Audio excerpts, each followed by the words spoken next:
Alright, in this video I'm going to be demonstrating 3 Monte Carlo methods of simulating a stock price. And I'm going to start by saying that this video is for educational purposes and you should not use it for investment advice. I am going to be using real data here.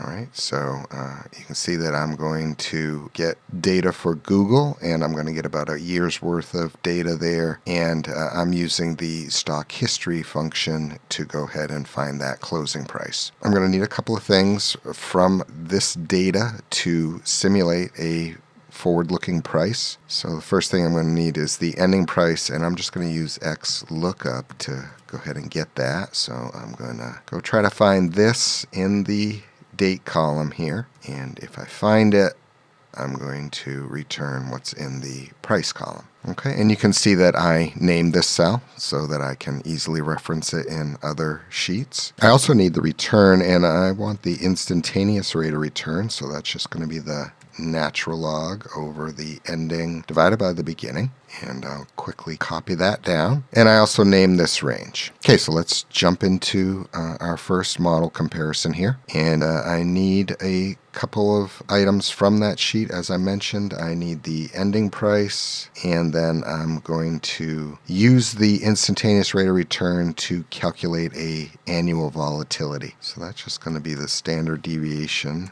Use a sample, and then I named that range return, and then we're going to multiply it by the square root of time. Okay, so that is an annualized volatility based on historical returns from the past year for Google. And with that, we're ready to go ahead and make our stochastic random walk model. And stochastic random walk is essentially based on random walk theory, the efficient market hypothesis, which says that, well, we have everything we need to tell you what the stock price is going to be tomorrow. It should be about what it is today, but there's some volatility in there. To simulate what it might be tomorrow, I start with the ending price, and then I multiply that by 1 plus a random variate based on that volatility with a expected change of 0. So I'll use the norm inverse to do that. I will use the rand function to generate a probability, and then the mean is 0, and then the standard deviation, right? I'm going to take the annual and I'm going to convert it back to a daily. So we'll divide by the square root of 252 in this case.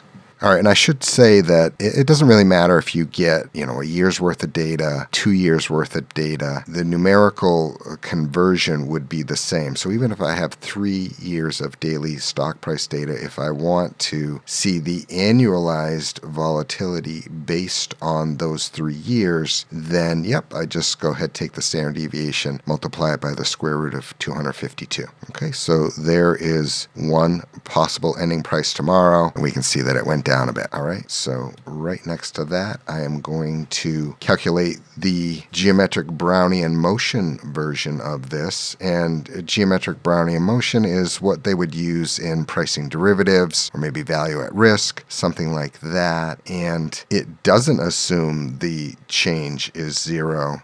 In this case, it's going to assume that there's some kind of cost of carry, so we'll use the risk-free rate here. And over a short time period like this, they shouldn't be that much different. So we'll first calculate it, we'll simulate 1,000 iterations of both, and then we'll see what the descriptives look like. Okay, so this one's a bit more complicated. All right, I'm going to start with the ending price. That's easy. I'm going to multiply that by an exponent. We're going to take that risk-free rate, and we're going to multiply it by half of the, or we're going to subtract away from it half of the variance. All right, we're going to multiply all that by the time component, the time step. Multiply that by the volatility, okay, adjusted for the time. And then we'll multiply that by a standard normal variate.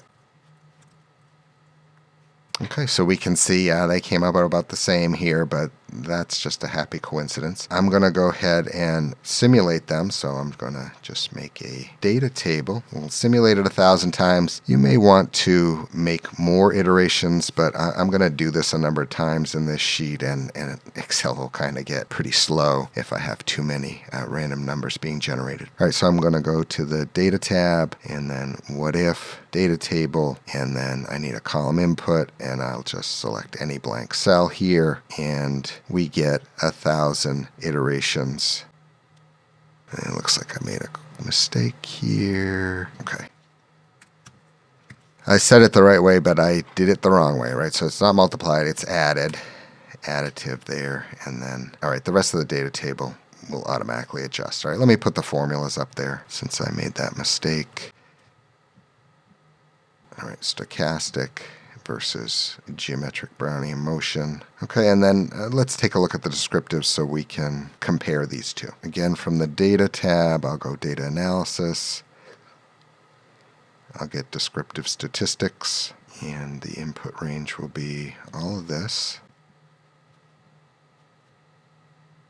Okay, we have labels in the first row.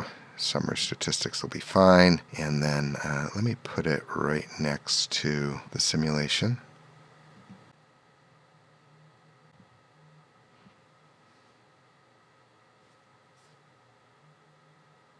Okay, so you can see Excel's kind of slow in even doing that, and we get our table. Let me clean it up a little bit here.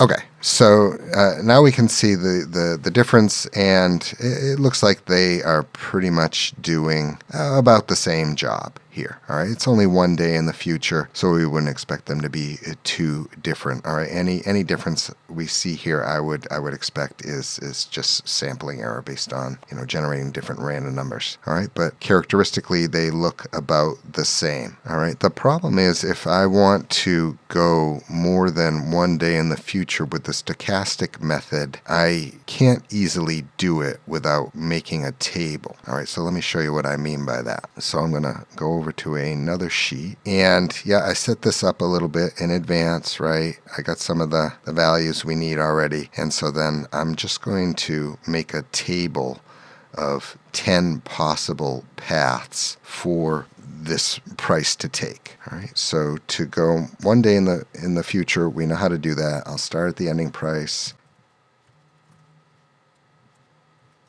Okay, and then to go 2 days into the future, I'm going to edit this just a little bit. Absolute reference, absolute reference, and then I'll copy it down. And I basically have to chain the future price changes to whatever already occurred. Okay, so let me just copy that. All right, so there is one possible path, and then, yeah, with one possible path simulated, I can just sort of drag this out to the right.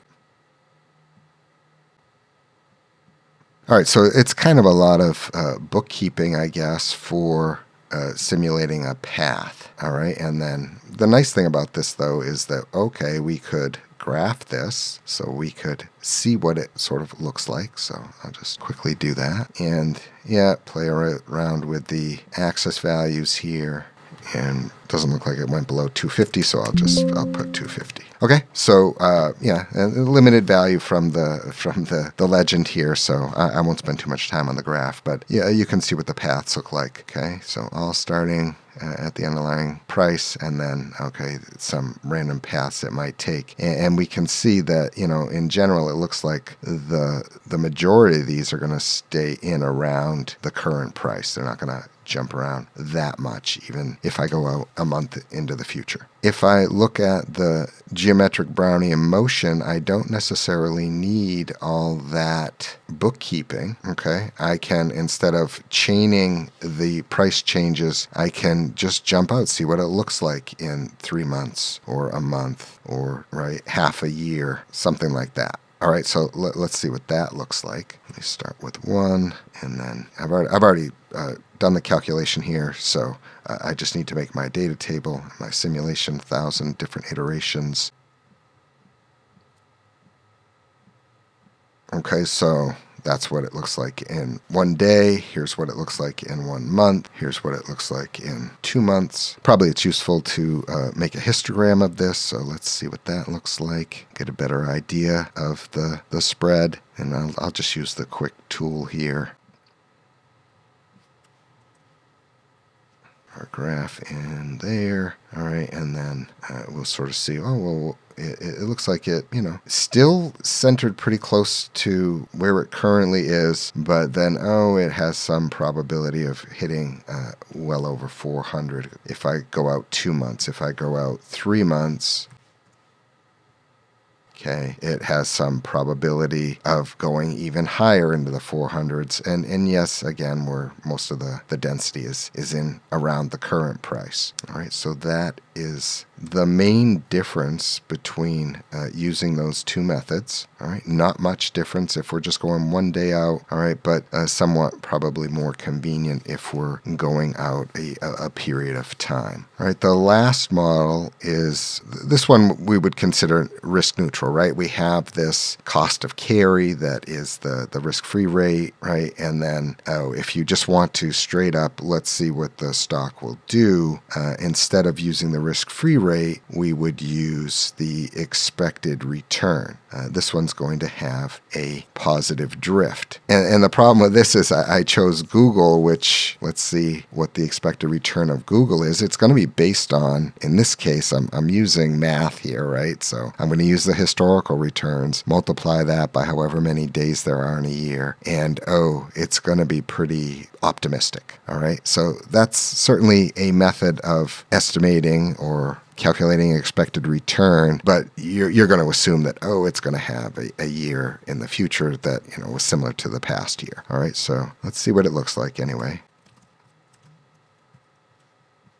All right, so very impressive. It's almost doubled in the last year. And so if I simulate this, it's essentially the same geometric Brownian motion calculation, but instead of using this risk neutral rate, I'm going to be using expected return. All right, and again, you can put anything you want in there. Maybe you think it's only going to go up 15%, and so that's what you would put in your simulation. All right, so we'll just quickly do the calculation here, right? Start there.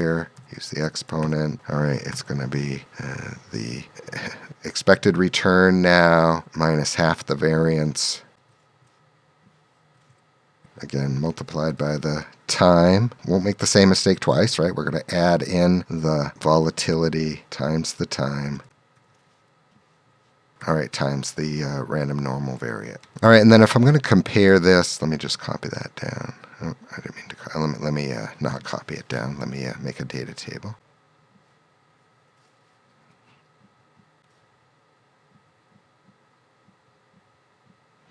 All right, so if I start making a histogram of this and compare it to the risk neutral method, we're going to see sort of a marked bias to the upside. All right, so that's 1 day, and already with 1 day we can see that it goes quite a bit higher than it would under the risk neutral method. All right, but I'm going to compare it a little bit more to moving out further. All right, so the farther out I go, the more this distribution is going to sort of lean towards the right side here. All right, so already 1 month out, and right, we have the possibility of it getting close to 400, and then if I go 2 months out, all right, and then half a year. Okay, so depending on what you're trying to do, I think these are the typical methods we use for simulating stock prices, and I hope that helps.